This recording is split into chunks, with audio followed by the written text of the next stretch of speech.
A few days ago I ordered the Elgo Micro Sprinkler set to set up an irrigation system in the garden, and I'm going to give you a look at my setup.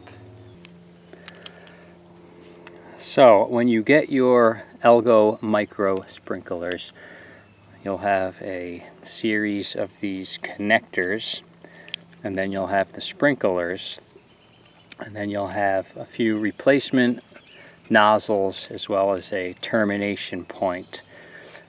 I was concerned about leaks after reading the reviews, but I have a setup here that is leak proof, so I'll share that with you.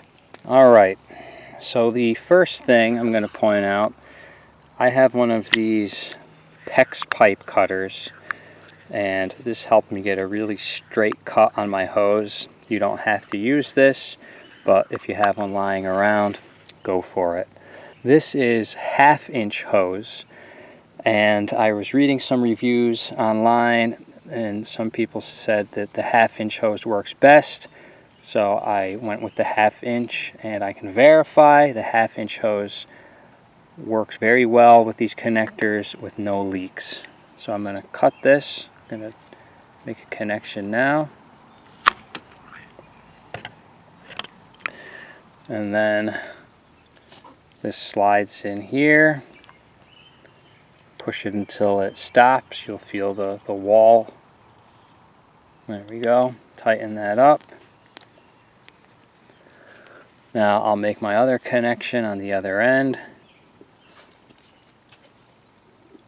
Okay, then I'm going to tighten both of these.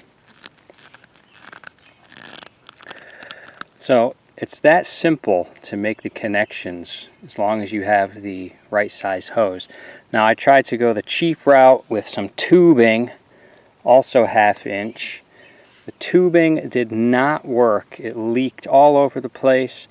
Just that little bit of lack of that rubber liner was the big problem. I even tried wrapping it with duct tape, but of course that didn't work, but why not give it a shot? So I've had success with this 1/2-inch hose. Then you take your sprinkler, push that in, and then plant this in the ground where you want it.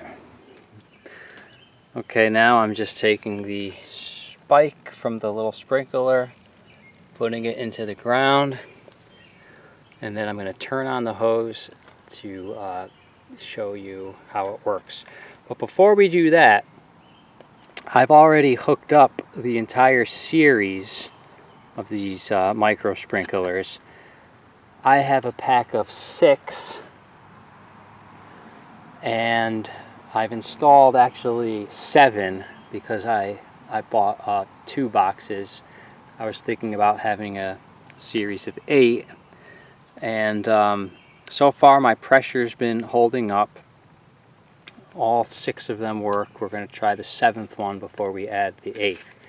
One last thing to keep in mind.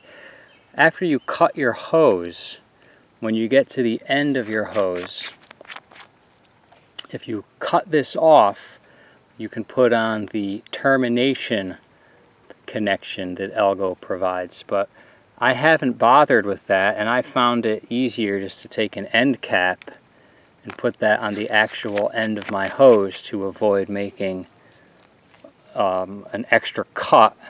And then this gives me the option to attach another hose to this end if I need to extend my line rather than have to cut the hose and use another connection.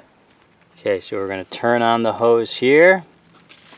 You can hear the noise of the sprinklers, and I've got one there, one in the lettuce. They're very small so you can't see them on the camera, but I will zoom in a moment. And even with 7 micro sprinklers in succession, the pressure is fine, and it's making a nice 10-foot or more span of coverage. So that little micro sprinkler spinning around, Now the only thing I've noticed is as your plants grow tall, you might have to trim or reposition the sprinkler slightly. As I look down there at a close-up of the connection, there's no water leaking out of the hose.